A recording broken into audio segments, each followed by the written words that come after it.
African-American woman says she don't give a you know what about the diaspora wars. She's an African-American rooting for Africa and rooting for African upliftment and empowerment. And that's the attitude we need. And she's going to explain why. And all black African-Americans, we all should be thinking the same way. Because you can't root for your branch and not root for the root, right? Remember, your blackness and your power in everything we've ever done here in Americas, all right, as black people, is because of the power that we've always had from the root. So don't think that as an African American or as an American African that your power was manifested over here by itself. Your power was always manifested through the red soil of Africa, right? And you have to assume that if we have the power over here, right, then those Africans have the power over there. It's just as how does it and when does it manifest, right? And right now it's manifesting.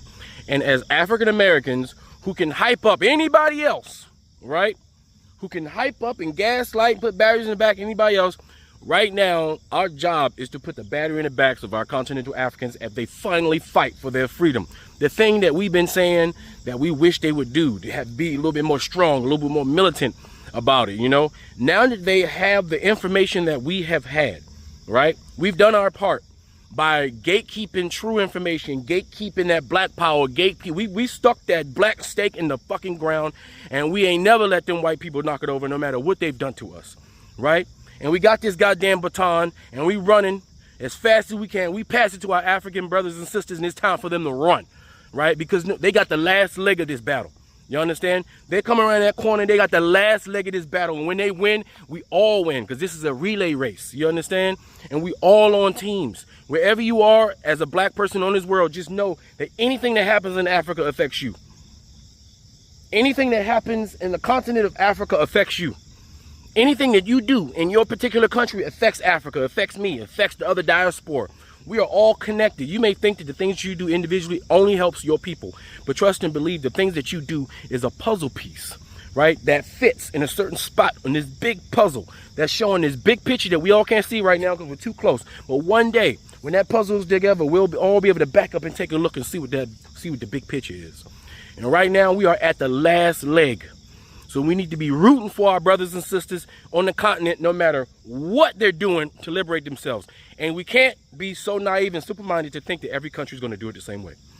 Every country have their own economic and social differences, and they have their own different oppressors. Some got the English oppressors, the British oppressors, the Dutch oppressors, the German oppressors, the French oppressors, and all those oppressions are set up different ways, and those countries were affected different ways, and the people were affected different ways, and they need to detach themselves in different ways.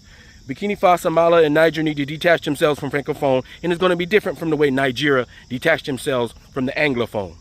And sometimes the changes will have them butt heads, but best believe that they're both going the same direction and they're both on the same teams, despite you thinking that they're not. Because remember, just like white people have political theater where they make it seem like they're not agreeing with each other, they have issues with each other, Africans have political theater too.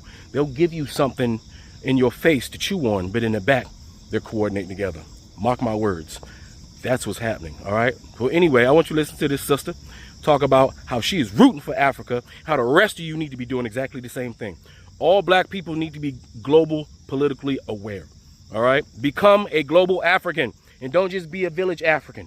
Don't just know what's going on in your neighborhood. You need to know what's going on in the world with all your brothers and sisters globally, all right? Anyway, that's all I got to say. This Afro Think Tank. Learn something, teach something. I'm out. Y'all can keep the diaspora wars because I give a fuck about global politics, and the way I am rooting for the continent of Africa right now.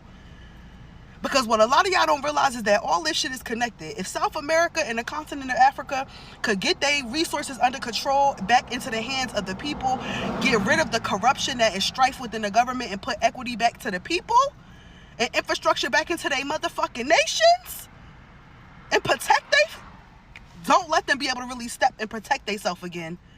Oh, baby, we slowing all this capitalistic shit up. We slowing it up.